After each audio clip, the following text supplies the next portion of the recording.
Good morning to all of you. How are you all? I hope you all are fine, doing well at your home. Isn't it? Yesterday we started a chapter called Paints the Fans. Right? I discussed about the characters also to you. Whose characters lead to whom? The main character is Tom. Here his friends Joe, Ben, Billy, Johnny, Sam, Jonah and Chuck. These are his friends. And Zima, Sargento and Paul. So why this incident happens? Tom had to paint the fans because he was a very mischievous boy, right? And what did he do?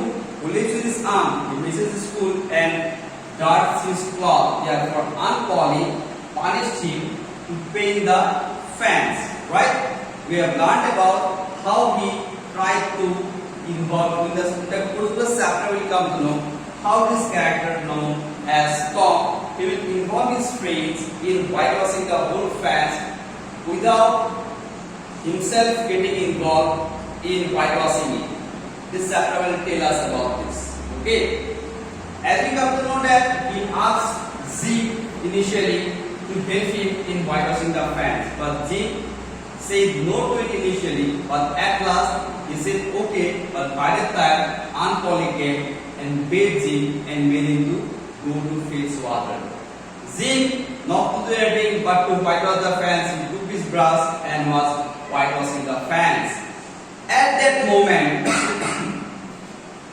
something is going to happen after that.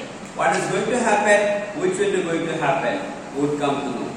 At that time, Aunt Polly lives in the distance. Is heard a long drawn blast of Big Missouri. Now, Big Missouri is actually nothing but one of the largest steamboat that sailed on the Mississippi River in the USA that time. So this story took place in USA. USA means what? United States of America. So what happened there? Tom's eyes widened as he looks from this direction to the sound. The whistle is repeated. Whenever you are reading something or doing some work, if someone calls you from the backside or some sounds you hear, what do? We respond to it, no? Like turning the side, turning the other way, turning the way from where the sound is approaching. So Tom also did the same thing. He also responded by looking at it.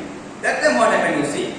Ben Rogers, a stout young man, it's less height a man of Tom says approaches. Approaches means he was coming, he came. He is eating an apple and imitating the sounds of the movement of the steamboat as he walks to the pavement. So as he is walking through the road, this boy named Ben making the sound of the steamboat and he was walking through the road. Who was with? Ben Rogers. Ben Rogers was of same age of Tom. Means they both were friends. Now see. Ben. Stop her, sir. Ting-a-ling-ling. Sip apple bag. Ting-a-ling-ling. Set her back on the step board. Ting-a-ling-ling. Chow, chow, chow. Means he is making different types of mimicking sound that we could hear. He was making it. Tom looks on a bend and he holds his brush and from there to the fence. An idea seems to be forming in his mind. Quickly he dips his brush and turns to the unpainted board, starting to work rapidly. So Tom saw, what did he see? That Ben is approaching. Immediately he got up, he took the brush and he was painting the fence with determination. With full concentration he was doing his work. Ben came. What did he do, you see? Ben, come out with your spring line. What are you about there? Take a turn round the stump with the bright office. Stand by the stage. Now let her go. Turn the engine, sir. Ting-a-ling-ling. He catches sight of Tom. Although he was saying all this, by the time he saw that Tom was nearby. He called, "Hi, Tom." Tom did not respond to it. Tom does not hear. He surveys his lush cups with the eye of an artist. Then he gives his brush and a gentle sweep and surveys the result. Ben ranges up alongside with him, sipping his apple. So what did he do? Ben, he was calling him, "Hi, Tom." Tom didn't respond to it. He was looking from far side as he was inspecting it. He was giving a close look and was sweeping his brush once more to look if it was perfect or not. That time, what happened, you see? Hey, he got a working. Tom, turning up surprised. Why? It's you, Ben. I didn't notice. He behaved as he didn't notice that Ben approached. He said, "Hey, you are here, Ben. I didn't notice that you are here." Ben, say I am going swimming till Big Mo pulls in. Till the steamboat comes back or goes away, I'm going to have a swim in the river.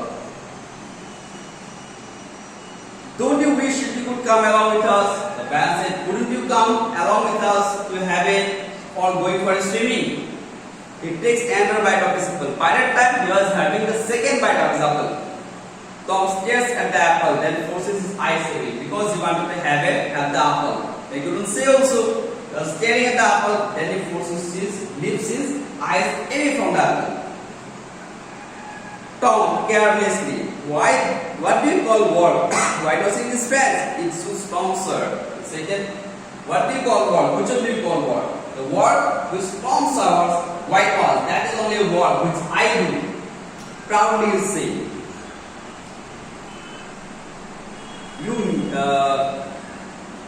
You mean to say you like it? Ben asked, do you like whitewashing the fans? Tom said, I don't see why not. Does a boy get a chance to whitewash the fans every day? So he said, does anyone get a chance every day to whitewash the fans? I'm lucky enough that I got a chance to whitewash the fans. Ben stops nibbling his apple. Stop. Huh? What is he saying? To consider this remark, Tom sweeps his brush daintily back and forth and steps back to note the effect, add a touch here and there. Ben watches absorbed. So he was doing intermediate working on it. Sometimes sweeping the side, sometimes sweeping that side. So making that it looks a lots of time, lots of determination it needs to whitewash the fans.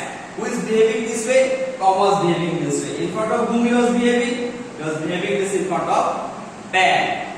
What he was behaving? He was behaving as if it needs a lot of patience, lots of hard work to paint that whitewash fans, to whitewash the fans. Now you see.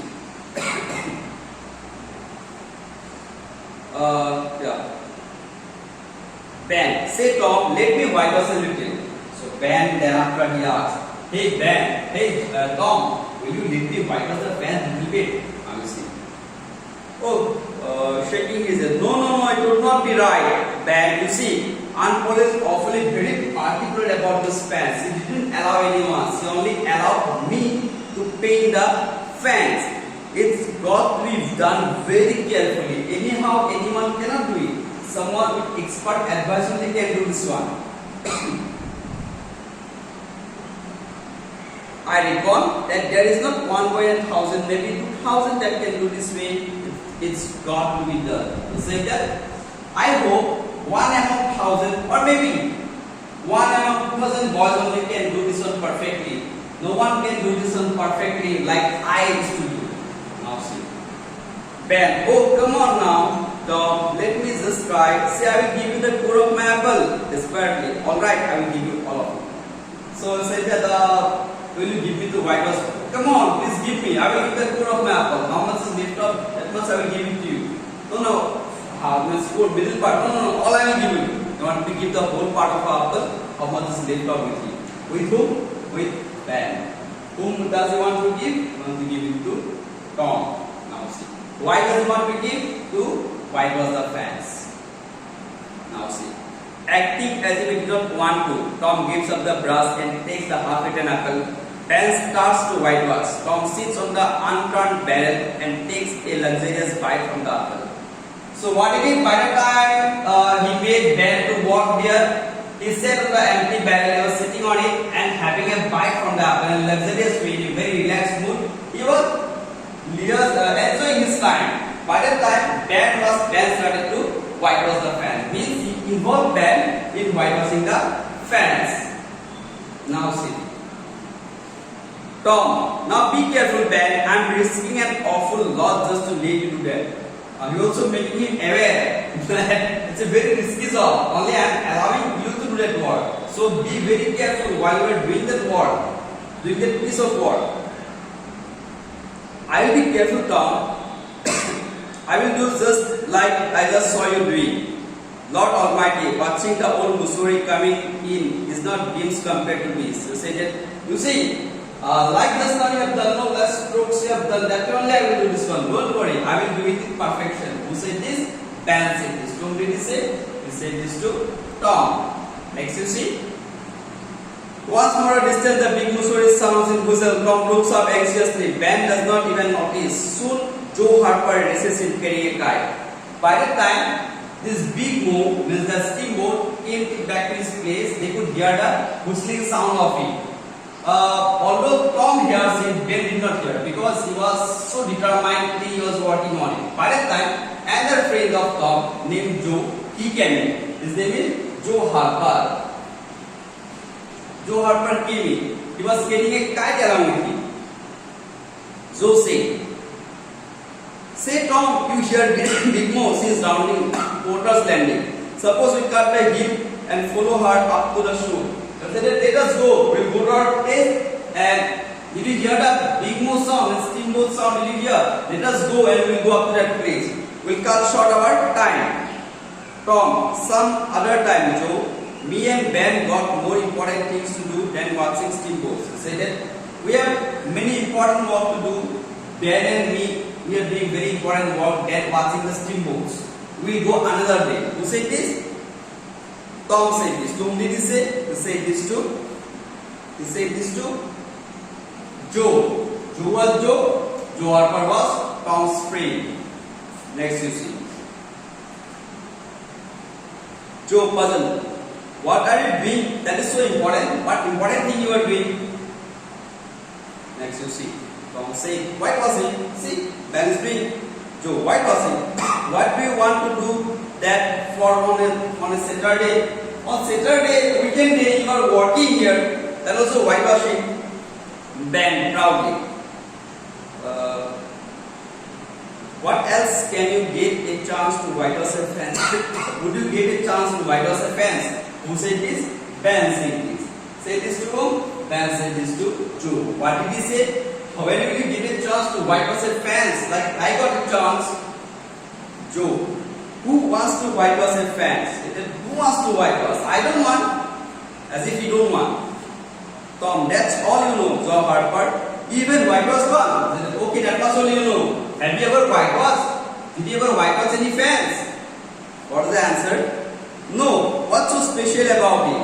How come Ben's whitewashing your fence for you? You pay him? How come? How Ben came and whitewashed your fence? Are you paying him for whitewashing the fence? What did he say? Pay him. Why, Joe? He begged me so hard that I just had to let him for a while. I don't even know that I should have done it. Even for the apple he gave me. Not everybody can whitewash a fence. I said, why should I pay him? I did not pay him. Ben begged me to whitewash the fence. Therefore, I allowed him to whitewash the fence. And it is not everyone's cup of tea that everyone can whitewash the fence. Understood? Like that who said? Tom said. Whom did he say? He said this to Joe. Why did he say? Because Joe asked, what did Joe say? That if he was paying Ben for whitewashing the fence. Whose fence? Tom's fence. Means Tom's aunt's fence. Means unpolished fence.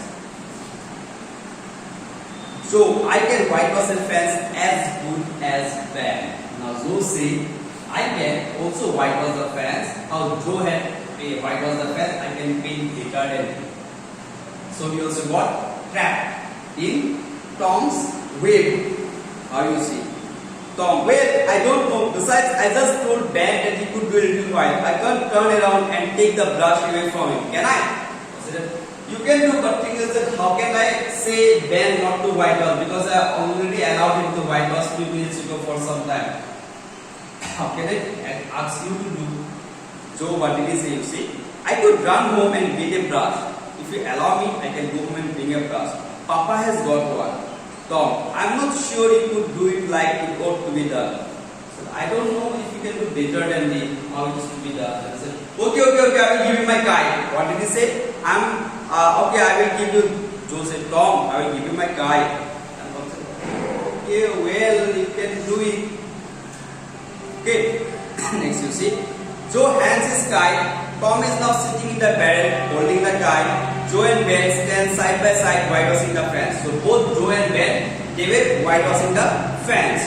Big Mo sounds again. Tom looks anxious at the silly large unpainted fans, looks around. Andrew boy, Tom's age size, comes down the pavement, swinging a dead red by the stream. Soon a crowd of boys came along. Besides the kite, the dead red, the barrel soon holds a window sash, 6 marble piece of chalk, a glass topper from a decanter, a tin soldier, a couple of tadpoles, 6 firecrackers, a kitten with one eye, and a brass knob, a dog collars, and a knife handle. In addition to Joe and Ben, an army of boys gathered around the fans, whitewashing. Tom leans against the barrel, idly watching the working, sweating group.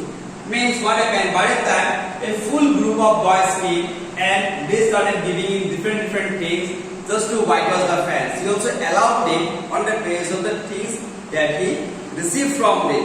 But now what are the things he received from them? So many things he received. It's not it.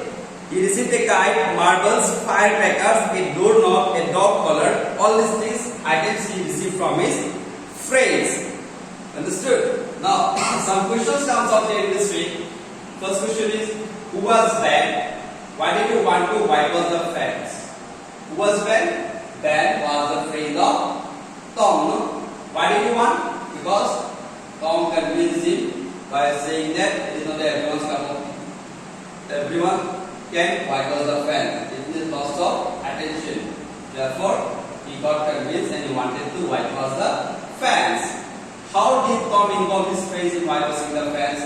By convincing all of his friends that whitewashing needs lots of patience, determination, and everyone cannot do it properly.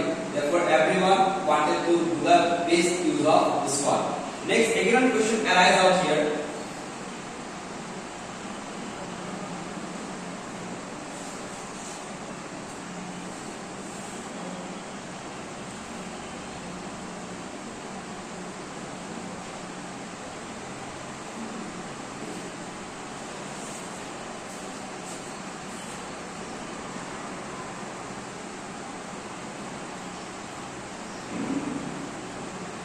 Mention the treasures that Tom